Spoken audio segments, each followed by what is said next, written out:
My name's Julie, and life has been really tough lately. Just 5 months ago, I walked away from what I thought was my forever love story. On top of that, my grandma is slowly losing herself to dementia, and it feels like everything is closing in on me. I was at work in the local library, trying to focus on putting books back on the shelves, but my mind was far away, thinking about Grandma.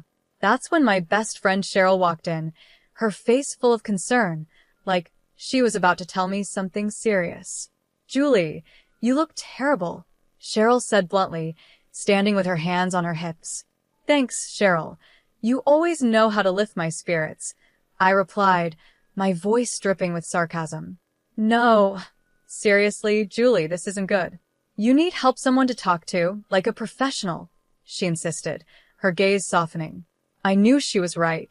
The sleepless nights and constant stress were wearing me down.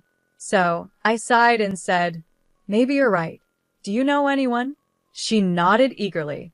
"Dr. Thompson. I've heard he's really good with cases like yours. I'll text you his info." I wasn't sure about opening up to a stranger, but something had to change. The very next day, I found myself sitting in Dr. Thompson's office. It was a cozy room with soft lighting and way too many diplomas on the wall.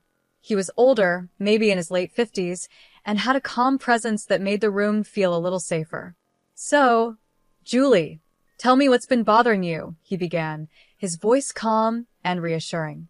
"Where do I even start?" I thought. "It's everything," I said, managing to get the words out. "I left my fiancé, my grandma is sick, and I just feel stuck." Dr. Thompson nodded, writing something down. "It sounds like you've got a lot on your shoulders. Let's work through it together," he said. As the sessions went on, I found myself telling him things I hadn't even admitted to myself. He never judged, just listened and sometimes responded with a gentle, or "I see."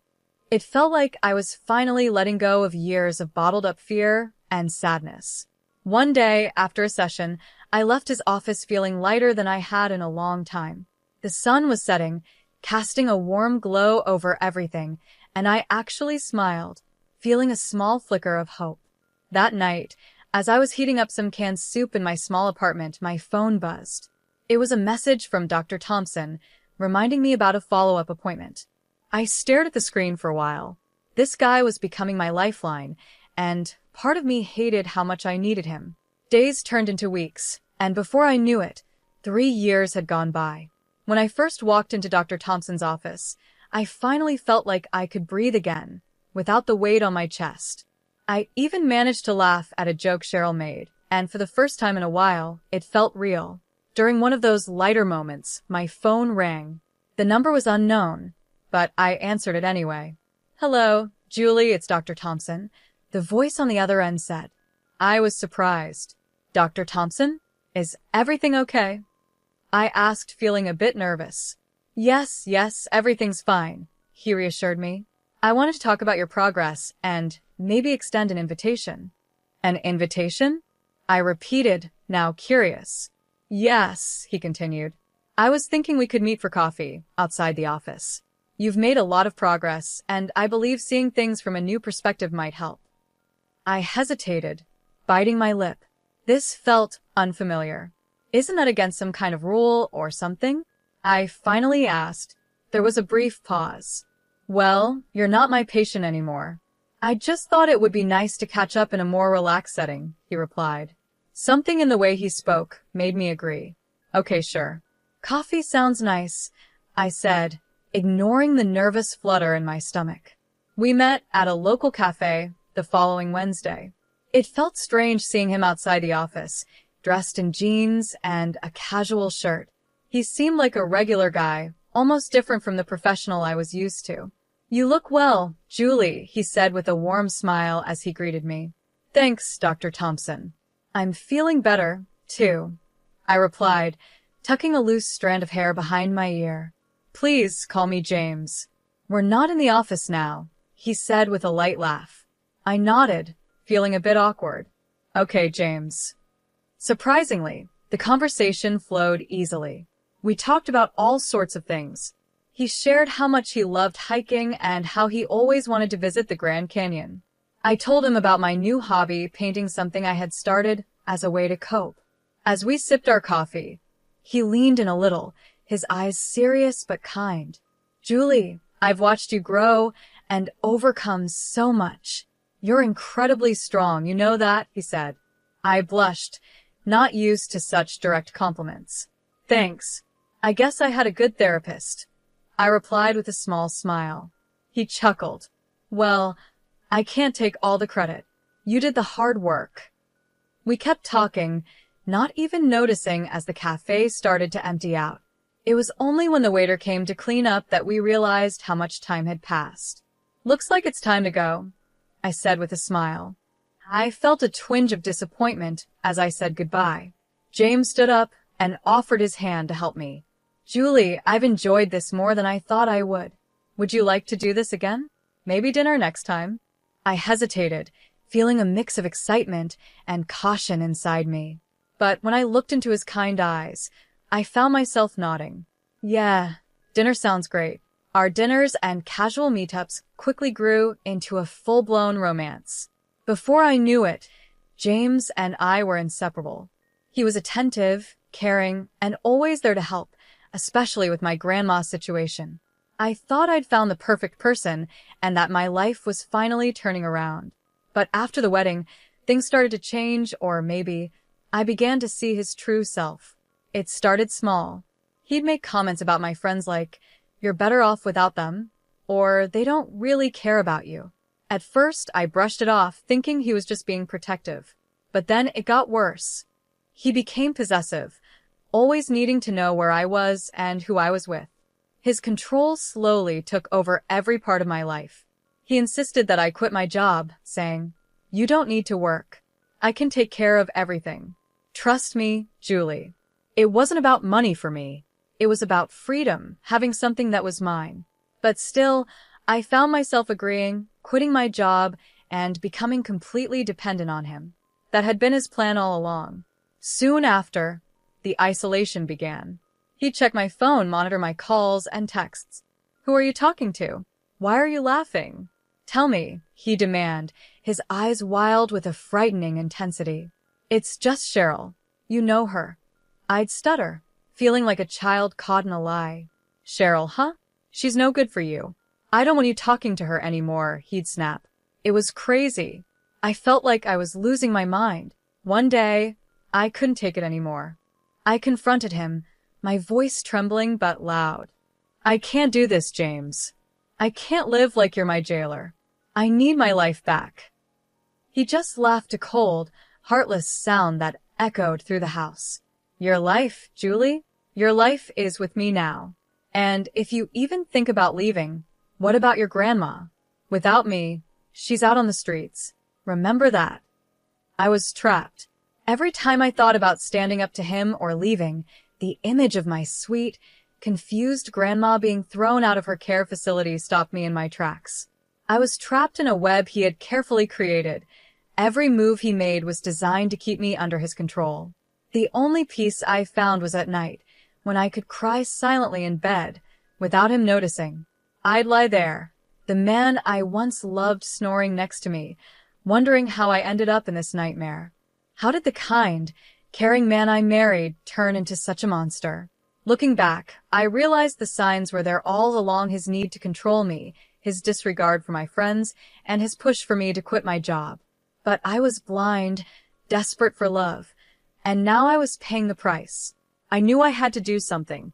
I couldn't keep living like this, or rather, barely living. But every time I thought about standing up to him, his threats about my grandmother stopped me in my tracks. It was a vicious cycle: fear, control, and complete hopelessness. I felt like I was fading, like a ghost in my own life.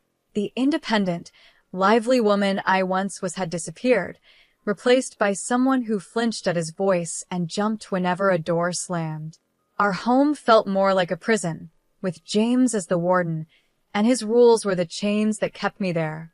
One evening, as we sat in what was supposed to be our cozy living room, the tension was unbearable. I tried to make myself small, hoping he wouldn't notice me, but it was no use. He was like a storm, ready to explode. Why don't you ever look at me when I'm talking to you? James snapped, his eyes narrow and angry. I flinched. I'm sorry. I was just thinking about something. I stammered. Always thinking, always in your head, he said, his voice growing louder. You're here with me. Remember that I'm your husband. His voice rose to a shout, and I quickly nodded, mumbling apologies, trying to calm him down. But it was no use. He was already in one of his moods, and there was no stopping him. You know what? I've had enough of your attitude. You need to learn, he said coldly, his voice calculated. Before I could react, he grabbed my arm, his fingers digging painfully into my skin. James, please, you're hurting me, I cried, fear washing over me. He dragged me toward the small storage room, the one place I feared most in the house. It was dark, with no windows, a tiny box of a room. Maybe some time in the dark will teach you to appreciate what you have, he hissed, shoving me inside. I stumbled, hitting the cold floor as he slammed the door, leaving me in complete darkness. My heart pounded, panic rising in my chest. I had always been terrified of the dark, and now I was trapped in it, alone and terrified. I once told James about my fear of the dark back when I thought he cared. James, please let me out. I'm scared of the dark, remember? I yelled, my voice shaking. His cruel laughter was the last thing I heard before his footsteps faded away. I was left alone, trapped in the darkness, the weight of my situation pressing down on me. I curled up in a corner, my body trembling as I cried. Time passed, but I couldn't tell how long it felt like forever. Every little creak and sound from the house made me jump, my mind creating monsters in the shadows. But the real monster was just outside the door, the man I had married. Finally, the door creaked open, a sliver of light breaking through the darkness. Have we learned our lesson? James's voice was full of mockery. I couldn't speak or even look at him. I just nodded, desperate to get out of that room. He pulled me up, his grip still firm, but not as painful. Good. Remember this feeling, Julie. Remember who's in charge here, he said coldly. As I stumbled back to the living room, my legs weak and my eyes struggling to adjust to the light, a deep sense of shame washed over me. How had I let it come to this? How had I become so weak, so controlled? But underneath the shame and fear, something else stirred anger. I was angry at him for treating me this way, but I was also angry at myself for allowing it. That dark room was a wake-up call. I couldn't live like this anymore. I couldn't let him crush the last bit of who I was. Amidst all the darkness in my life, a tiny spark of hope appeared. I found out I was pregnant. As I held the positive test in my hands, a wave of emotions rushed over me. Fear, uncertainty, but also a fierce, protective love. I hoped that maybe this baby would change things, maybe even soften James, bringing back the man I once loved. With my heart racing, I approached him that evening. James, I have something to tell you. We're going to have a baby. His reaction was immediate and terrifying. His face twisted, not with joy, but with anger. A baby? No, that's not happening, Julie. I stepped back, his harsh words cutting deep.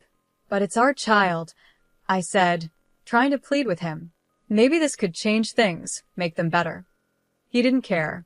His voice was cold as he spat out. No, Julie, it's going to change nothing. You're going to get rid of it. I felt a sudden surge of defiance rise up inside me. No, I won't do that. This child is part of me. In a rage, he grabbed my arm, his fingers digging into my skin painfully. You don't understand, do you? You're mine. Everything you have is mine, your fears, your body, your future. I struggled, but James was too strong. James, please let me go. I begged, but he didn't listen. Instead, he dragged me to a small locked room at the back of the house, the one place I avoided at all costs. The room was dark, damp, and full of spiders, my worst fear. With a rough shove, he pushed me inside, and the door slammed shut behind me. The sound of the lock clicking felt like the end. My heart raced as I heard the spiders moving in the darkness. I was trapped, the tiny space closing in on me, and the terror of the spiders taking over. Let's see how long your maternal instincts last now, James taunted from the other side of the door. I screamed and pounded on the door, but it was no use. Hours passed in that dark, horrifying room, and my mind raced with fear for both myself and my unborn child. How could I bring a baby into this nightmare? Finally, the door opened, and James's silhouette appeared in the doorway, a smirk on his face. Well, have you thought it over? Are you ready to get rid of the problem now? I was weak, terrified, but still determined. Through my tears, I whispered, "No, that small act of defiance cost me." He left me there even longer, the spiders my only company. The last thing I remember was collapsing to the floor and fainting. When I woke up, I was in a hospital room, surrounded by the sterile white walls and the beeping of machines. I felt disoriented at first, but then the memories came rushing back. James, the spiders, the darkness. A shiver ran through me, but beneath all the fear, something else stirred, a fierce protective love for the tiny life growing inside me. I knew I had to act, not just for myself, but for my baby. As soon as I was alone, I quietly pulled out the phone I had hidden and dialed my cousin, Charles, who worked with the FBI. His voice was a lifeline as I whispered my story, every word a mix of fear and hope. "Charles, it's Julie. I need help." "It's James." My voice cracked, the reality of everything threatening to overwhelm me. "Julie, slow down. Tell me everything," Charles said, his voice calm and steady. I told him everything, each word lifting a little of the weight off my shoulders. His responses were professional, but I could hear the anger underneath. "Julie, listen to me. I'm going to help you. We're going to get you out of there, but you need to stay strong just a little longer." "Can you do that?" he asked. I nodded into the phone, making a silent promise to myself and my baby that I would hold on just a little longer. "I can, Charles. I have to," I whispered. "Good. I'm going to make some calls. We'll act fast." "Just hang tight and don't do anything to make him suspicious," Charles instructed. I agreed, holding on to the fragile lifeline of the plan he was forming. The rest of my hospital stay felt like a blur, doctor coming in and out, whispered phone calls, and every minute stretching into what felt like forever as I waited to be released. When the day finally came for me to go home, a heavy dread settled over me. The house, which once felt like a place of love and safety, now loomed like a monster. Its walls seemed to echo with all the screams and tears from the past months. James was there waiting for me, his presence dark and heavy, filling the room like a storm. I braced myself for what was coming, the confrontation I had been dreading but also preparing for. "Julie," James said, his voice calm in a way that made my skin crawl. "You're back. How is the hospital?" I kept my voice steady, hiding the emotions swirling inside. "It was fine. I'm feeling better," I lied, looking him in the eye with as much calmness as I could muster. He circled me slowly, like a shark sensing blood in the water. "Good, because we need to talk about the situation," he said, his eyes flicking down to my stomach. A sneer curled his lips. I clenched my fists, feeling the baby move inside me. "There's nothing to talk about. I've made my decision." James's face twisted with rage. "Your decision? You think you have a choice here?" I swallowed hard, but stood firm. "Yes, I do. This is my body, my child. I won't let you control me anymore." He let out a cold, humorless laugh. "Oh, Julie, you never learn, do you? I always have control. Always. But this time was different. I had a plan, a lifeline. I just needed to bide my time and play along until I could make my escape." "I'm tired, James. I'm going to bed," I said, turning to leave the room. He grabbed my arm, his grip tight like iron. "You're not going anywhere until we settle this." Just then, the front door burst open with a loud bang that echoed through the house. Police officers rushed in, their badges gleaming, their faces set with determination. "James Thompson, you're under arrest for the abuse and unlawful imprisonment of Julie Thompson," one of the officers announced, his voice cutting through the air like a knife. James's face turned pale, his grip on my arm loosening in shock. "This is ridiculous. She's my wife. She's lying, he shouted, but I wasn't alone this time. Charles stepped in behind the officers, his face filled with fury. No, James. You're the liar. We have everything, the recordings, the testimonies. It's over. James's eyes darted around, searching for a way out, but there was none. The officers handcuffed him, reading him his rights as he continued to protest, shouting denials and threats. As they led him away, he met my eyes one last time, his face a mix of disbelief and rage. But this time I didn't flinch. I didn't cower. I was finally free. I met his eyes without flinching, the fear inside me replaced by a strong sense of justice. After the chaos settled, Charles walked over, his expression soft. Julie, are you okay? I nodded, tears filling my eyes. Yeah, I think so. Thank you, Charles. Thank you for everything. He hugged me tightly, a warm, protective embrace. Always, Julie. Always. The house felt strangely quiet after everyone left. James's shadow still seemed to linger in the corners, but for the first time, I felt peace. The confrontation had been terrifying, but it was the first step toward a new life for me and my child. The world seemed brighter, the air fresher. The chains of fear and control were finally broken, leaving room for hope and a new beginning. With James now facing the consequences of his actions, I could finally breathe and plan for the future. I moved back into my old apartment, and its familiar walls welcomed me.